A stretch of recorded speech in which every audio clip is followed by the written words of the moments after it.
Sous la tente, en caravane ou en mobil-home, les déclinaisons varient au fil des ans, mais depuis 1936, c'est l'arrivée des congés payés.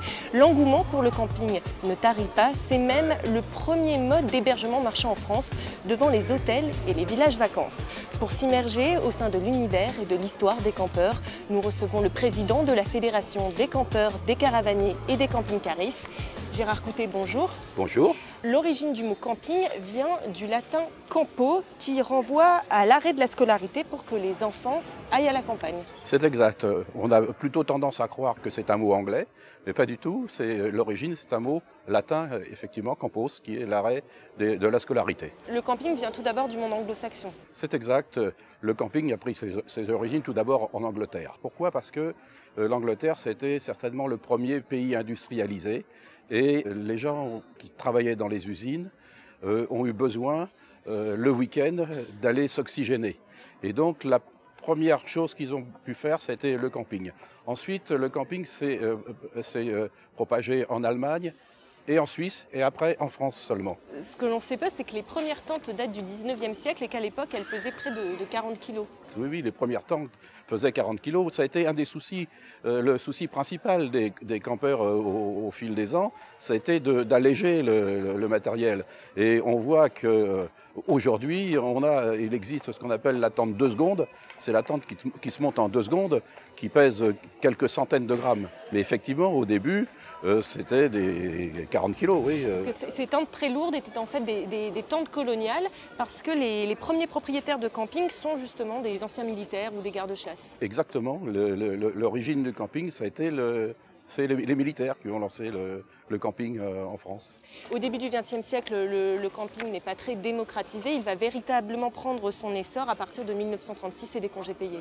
Exactement. Si vous voulez, le camping, il a commencé à peu près en France dans les années 1900, mais de manière confidentielle. Et d'un seul coup, en 1936, les gens se sont retrouvés avec une semaine de vacances et se sont dit comment on va faire pour utiliser cette semaine de vacances. La logique a été qu'ils s'équipent de matériel de camping et pour aller visiter les villes de France, pour aller principalement sur les côtes. Les principales côtes qui ont été visitées ont été les côtes normandes, aussi la côte varoise. Et ce qui a quand même posé beaucoup de problèmes parce que cet afflux de population qui faisait du camping non organisé, puisqu'à l'époque il n'y avait aucune réglementation, a un peu perturbé les municipalités. Et c'est de là que sont nés les campings municipaux. Ce succès des vacances en plein air va être fulgurant, avec 50 000 campeurs en 1937 et 2 millions au milieu des années 50, sous l'effet conjugué du développement du parc automobile et de l'apparition de la caravane notamment. Vous avez raison, et j'irai même plus loin. Aujourd'hui, on a dépassé les 6 à 8 millions de campeurs. On peut estimer qu'actuellement, 20% de la population française fait du camping au moins une fois par an. Et justement, quelles classes sociales vont au camping? La particularité du camping, c'est de s'adresser à toutes les classes sociales. C'est un miroir de la société, le camping? C'est un miroir de la société. On retrouve toutes les catégories socio-professionnelles au camping, que ce soit les catégories modestes qui ont une certaine forme de camping, jusqu'aux catégories les plus aisées qui ont, eux, une autre forme de camping. Mais tout ça, ça s'appelle camping. Si vous voulez, la particularité, c'est qu'on pourrait dire, on pourrait donner comme définition le camping, c'est tout hébergement en dehors de l'hôtel ou de la maison. Tout le reste, on peut appeler ça camping, que ce soit la tente, que ce soit la caravane, que ce soit le camping-car, que ce soit le mobil-home, que ce soit l'habitation légère de loisirs, que ce soit la cabane dans les arbres, que ce soit la yourte, que ce soit la tipi, etc., etc. Je peux vous en citer beaucoup. Tout ça, c'est ce qu'on appelle du camping. Donc on ne peut pas donner une définition tout à fait précise de l'utilisateur, parce que l'utilisateur, il est fonction, bien sûr, du type d'hébergement qu'il a choisi. Mais justement, le camping a opéré une véritable révolution ces dernières années en proposant notamment des logements en dur. Est-ce que ça a été fait pour attirer une nouvelle clientèle? Oui, bien sûr, ça a été fait pour attirer une nouvelle clientèle. Et puis, si vous voulez, il s'est passé une chose en matière de camping, c'est qu'un certain nombre d'utilisateurs avaient pris l'habitude d'aller tous les ans avec leur caravane dans le même terrain, au même emplacement.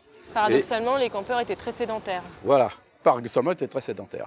Et ces gens-là se sont rendus compte qu'en fait, au lieu de tracter une caravane, il serait peut-être mieux soit d'acheter, soit de louer un mobil-home dans le camping, leur camping préféré. Ce qu'on remarque également ces dernières années, c'est que le camping n'a pas échappé à la vague verte, à la vague écolo, puisque plusieurs campings proposent par exemple des piscines biologiques, des hébergements éphémères pour mieux limiter l'impact sur la nature. Ça attire de plus en plus de bobos, le camping, on peut dire ça comme ça?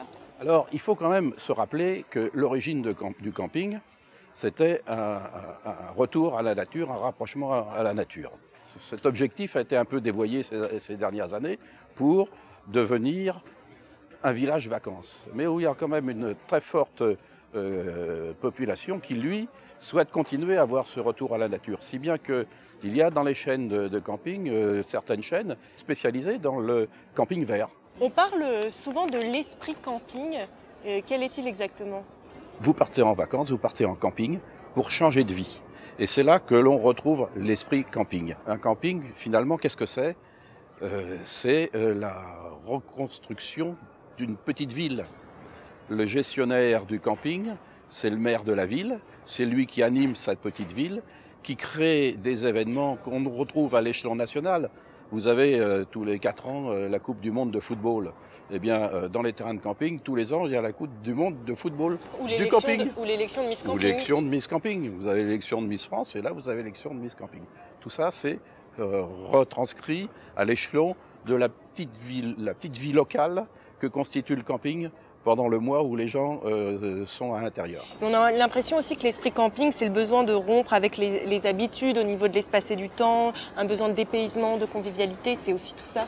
C'est aussi tout ça, et puis c'est aussi le fait de rencontrer, de mettre en communion des gens de toutes catégories socio-professionnelles. Vous avez sur un terrain de camping, sur le même terrain de camping, la petite tente canadienne, le petit mobil-home, le grand mobil-home, la caravane, jeune, récente, le camping-car.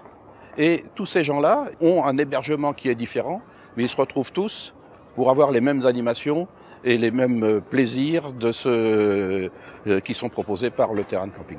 Est-ce que l'esprit camping perdure encore aujourd'hui, à l'heure où le camping est devenu un tourisme de masse? Il perdure, mais comme je vous l'expliquais tout à l'heure, il y a plusieurs formes de camping.